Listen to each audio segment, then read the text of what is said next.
स्वयं बहुत अभिभूत हूँ।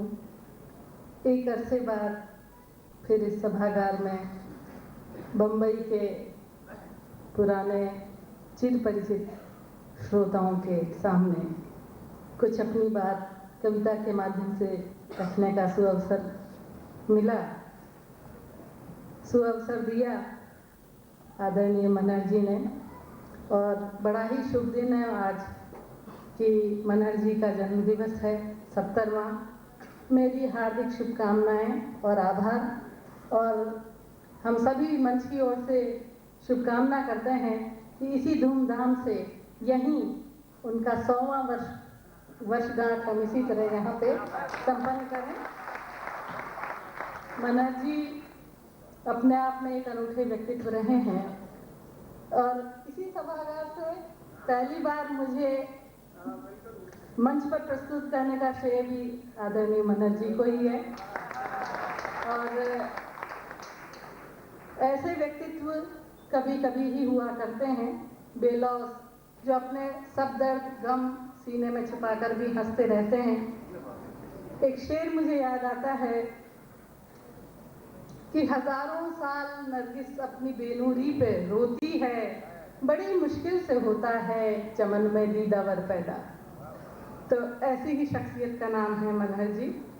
और बड़ी प्रसन्नता हो रही है, कई चिर परिचित चेहरे में देख रही हूँ, मेरे कई आत्मीय, मेरे कई मित्र सब आज इन श्रोताओं में उपस्थित हैं।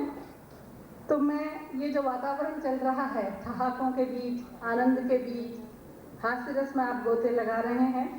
मैं मूलतः हास्य की कवियत्री तो नहीं हूँ, लेकिन फिर भी कहीं कोशिश करूँगी आपको गुदगुदाने की।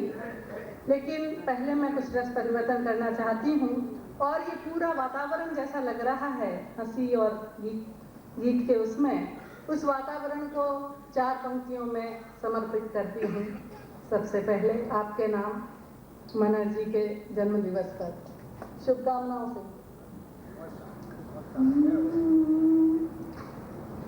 ये हंसी रात फिर मिले न मिले, ये हंसी रात फिर मिले न मिले, रस की बरसात फिर मिले न मिले।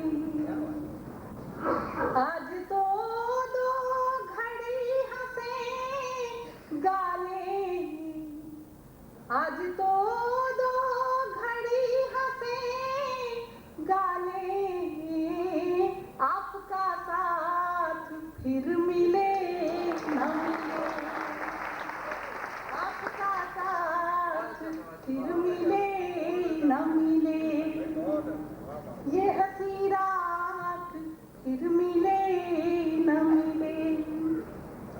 भाई अशोक जी ने बहुत कुछ कह दिया परिचय में। मैं तो इतना ही जानती हूँ कि मैं कागज पर लहू बिखेरूं, कुछ बूंदें अक्षर बन जाएं, मैं समझूं है सत्य हृदय का, लोग कहें ये हैं कविताएं। तो ऐसी ही एक कविता जो मेरे हृदय का सत्य है, जो आपके हृदय का भी सत्य है, वो कविता मैं सुनाना चाह रही हूँ। और ये तो मैं जानती हूँ कि बम्बई के सुधी श्रोताओं के सामने, जहाँ वो हास्य रस को जिस उमंग के साथ स्वीकार करते हैं, उसी आत्मीयता से आप कहीं इस गीत से भी जुड़ेंगे। इसे सुनेंगे। ये गीत है आपकी हमारी सबकी जिंदगी का, जहाँ सुख भी है, जहाँ दुख भी है। लेकिन इस गीत में विशेष बात यही आपको लगेगी कि कई बार जो परिस्थितियाँ ऊपर से देखने में 2 अलग नजर आती हैं, बल्कि एक दूसरे की विरोधी नजर आती हैं, लेकिन असल में देखा जाए तो मूलतः वो 2 विरोधी परिस्थितियाँ एक दूसरे से जुड़ी हुई हैं। इस बात को मैंने इस गीत के माध्यम से कहने की कोशिश की है। थोड़ी एकाग्रता से ये गीत आपके हृदय तक पहुँचेगा। मैं थोड़ी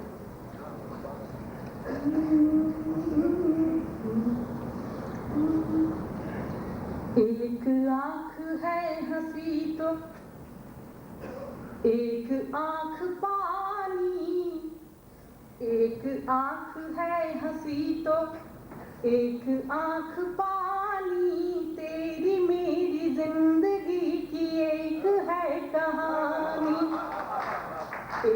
आंख है हंसी तो एक आंख पानी, तेरी मेरी जिंदगी की एक है कहानी। कि जो धरा की है तपन, जो धरा की है तपन, वही गगन का पानी, इस जमीन की आसमां की एक है कहानी। तो एक आग दीप में है, एक चिता की अगन, आग वही है, उसका धर्म अलग अलग है। कि एक आग दीप में है, एक चिता की अगन, एक आग ज्योति है तो एक आग है जलन।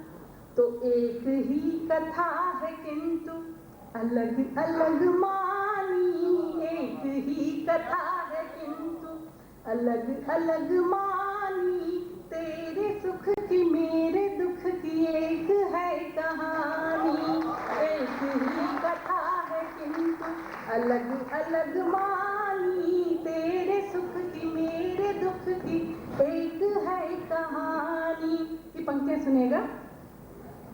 कि पी गए नदी समूची, पर तृषा नहीं मिटी, प्यास नहीं मिटी फिर भी, क्यों?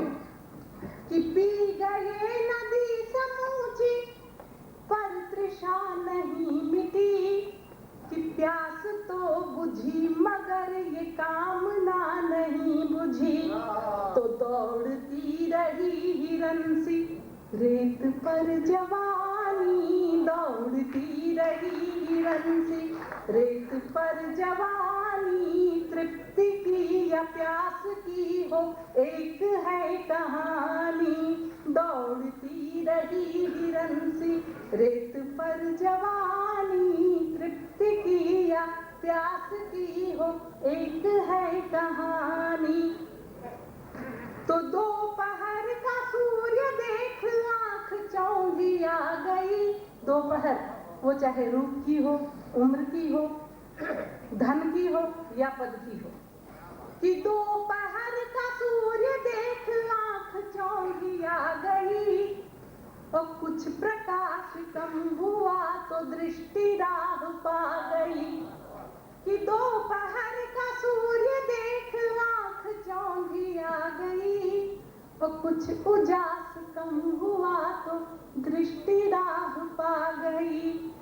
तो रात और दिन का भेद जानते हैं ज्ञानी, रात और दिन का भेद जानते हैं ज्ञानी। अंधकार रोशनी की एक है कहानी, रात और दिन का भेद जानते हैं ज्ञानी। अंधकार रोशनी की एक है कहानी।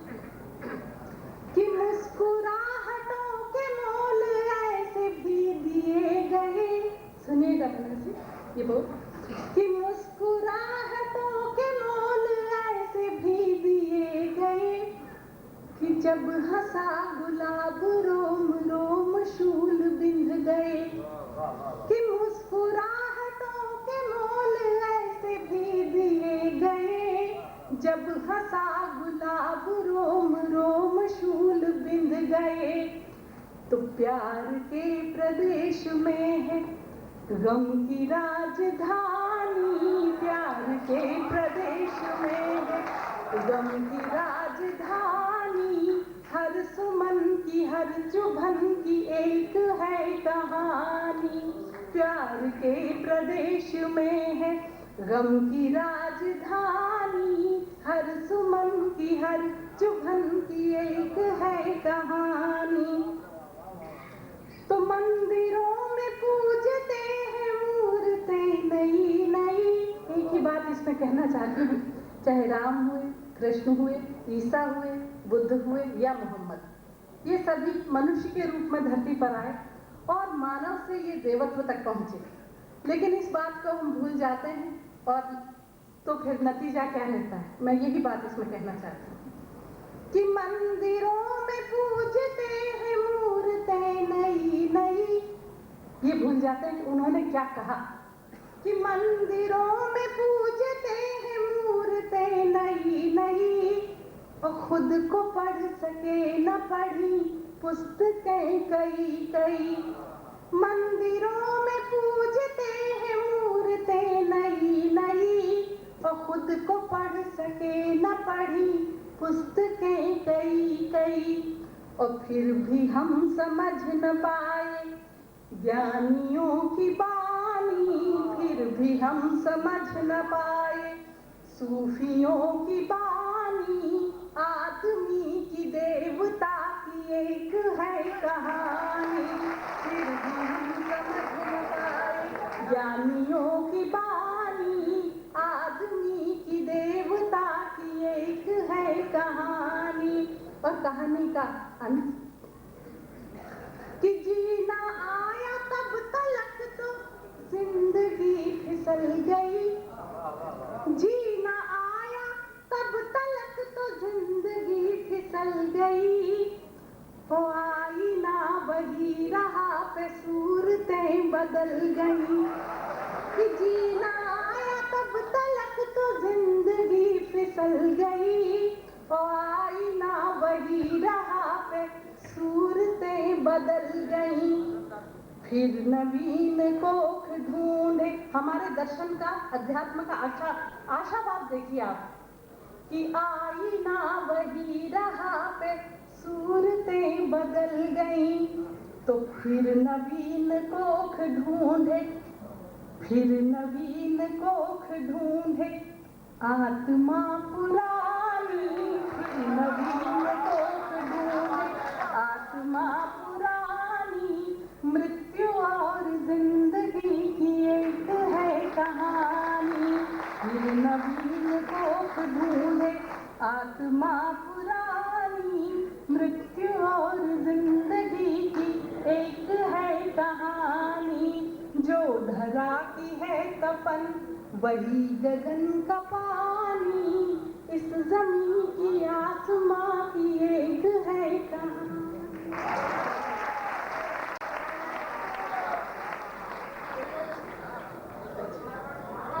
अच्छा, जी हाँ, जो आ गया, जी हाँ, मैं समझ गई। हाँ, मैं अब तो राजस्थान में ही रहने लगी हूँ, लेकिन मैं जब बम्बई में भी रही थी तो मुझे ये कभी लगा नहीं कि मैं राजस्थान से अलग हूँ।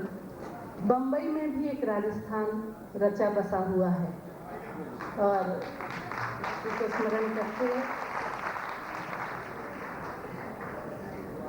तो ये एक गीत सुना रही हूँ मैं।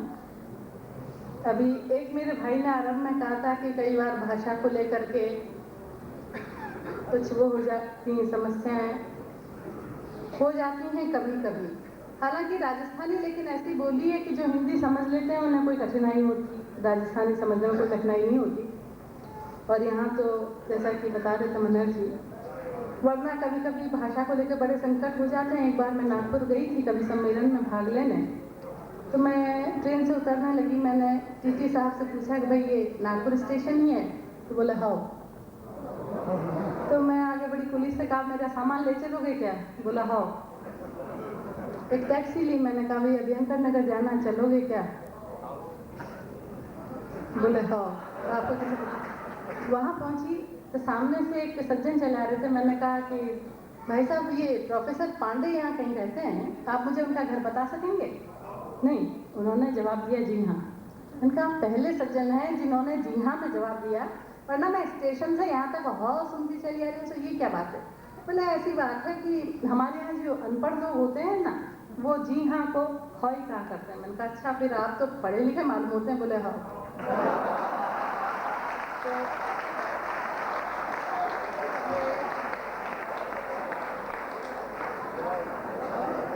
भाषा के प्रसंग पर अक्सर मुझे ये वाकया याद आ जाता है। और तो मैं एक गीत सुना रही हूँ राजस्थानी में। इसमें स्थिति ये है कि पत्नी पति को कह रही, हमारे राजस्थान में पहले तो कुछ ज्यादा ही था, अभी भी है ऐसा, अब तो खैर पति पत्नियों को साथ लेके जाने लग गए, पहले यूं था तो पति कहता था मैं धन कमाने परदेश जा रहा हूँ, तू यहीं रह। मैं धन कमा के लाऊंगा। तो ये उस समय स्थिति है। तो पत्नी इसमें कह रही भाई तुम धन कमाने परदेश मत जाओ, जैसी रूखी सूखी चटनी रोटी होगी यहीं बैठ के खाएंगे, लेकिन तुम परदेश मत जाओ। ये आशंकाएं उसे क्यों हैं? अब ये आशंकाएं होना तब सहज होती हैं जब कुछ ऐसे घटनाएं घट जाती हैं, जैसे किसी के साथ घटना घटी, कोई पति परदेश गया, परदेश से उसने सोचा कि पत्नी को खुश करना चाहिए तो उसे पत्र लिखना चाहिए। किसी मित्र ने बताया भाई पत्र लिखते रहो तो पत्नी खुश रहेगी। तो उन्होंने जब परदेश से पत्नी को पत्र लिखा, उस खत का, उस पत्र का जो मजमून था वो कुछ इस तरह का लिखा कि मन्ना तेरी बहुत याद आई, मन्ना तेरी बहुत याद आई तो मना रोटियां ही कोनी भाई, तो मैं परांठा बना बना खाया। तो जब याद का नमूना इस तरह का हो जाएगा तो फिर पत्नियां इसी तरह कहेंगी। तो ये गीत देखिए, इसमें शायद आपको कुछ हास्य रस, जैसा कि आज हास्य रस का कवि सम्मेलन है, कुछ हास्य कुछ गुदगुदी मिले, क्योंकि ये लोकगीतों की शैली में कुछ गीत मैंने लिखे हैं, उनमें से एक है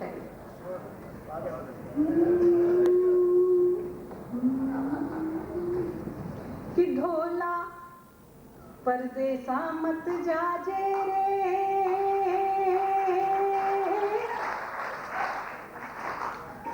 क्या आपको कीर्तन का अच्छा अभ्यास है? कि ढोला परदेसा मत जाजे रे, अरे बादल चमके बिजली और अंबर गाजे रे, कि ढोला परदेसा मत जाजे रे, लेकिन तुम परदेश मत जाओ। ये आशंकाएं उसे क्यों हैं? अब ये आशंकाएं होना तब सहज होती हैं जब कुछ ऐसे घटनाएं घट जाती हैं, जैसे किसी के साथ घटना घटी, कोई पति परदेश गया, परदेश से उसने सोचा कि पत्नी को खुश करना चाहिए तो उसे पत्र लिखना चाहिए। किसी मित्र ने बताया भी पत्र लिखते रहो तो पत्नी खुश रहेगी। तो उन्होंने जब परदेश से पत्नी को पत्र लिखा, उस खत का, उस पत्र का जो मजमून था वो कुछ इस तरह का लिखा कि मन्ना तेरी बहुत याद आई, मन्ना तेरी बहुत याद आई तो मना रोटियां ही कोनी भाई, तो मैं परांठा बना बना खाया। तो जब याद का नमूना इस तरह का हो जाएगा तो फिर पत्नियां इसी तरह कहेंगी। तो ये गीत देखिए, इसमें शायद आपको कुछ हास्य रस, जैसा कि आज हास्य रस का कवि सम्मेलन है, कुछ हास्य कुछ गुदगुदी मिले, क्योंकि ये लोकगीतों की शैली में कुछ गीत मैंने लिखे हैं, उनमें से एक है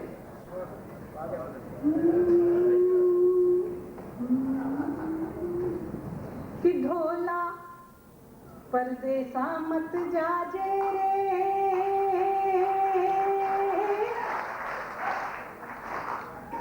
क्या आपको कीर्तन का अच्छा अभ्यास है?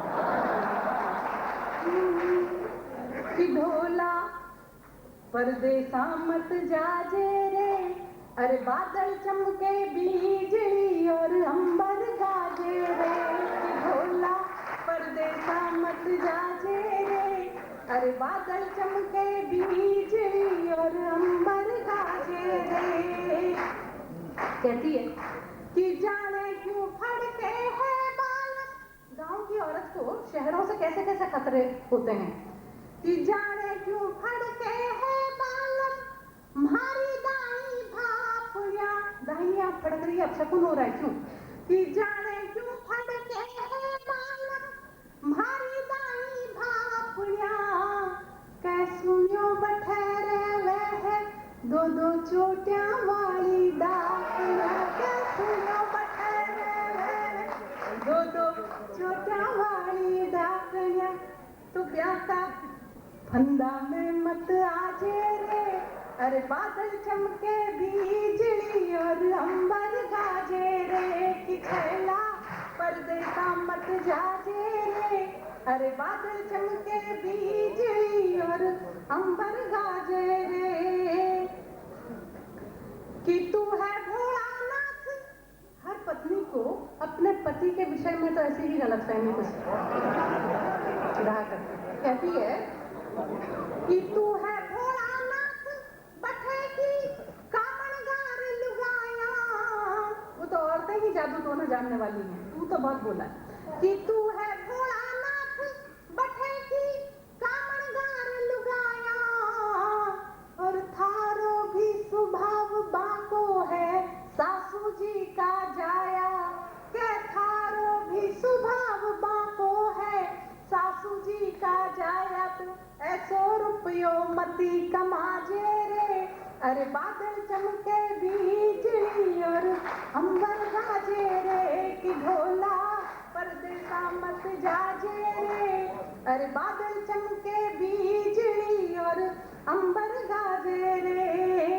अब उसका तर्क देखिए कि मीठी मीठी चले बायरी, अरे मीठी मीठी चले बायरी और बादल रस बरसावे, तो सावन में भी काई कोई परदेसा न जावे, ढोला सावन में भी काई कोई परदेसा न जावे, तो ज्यादा कहता ही बड़ो लाजे रे, अरे बादल चमके बिजली और अंबर गाजे रे, कि ढोला परदेसा मत जाजे रे, बादल चमके बिजली और अंबर गाजे रे।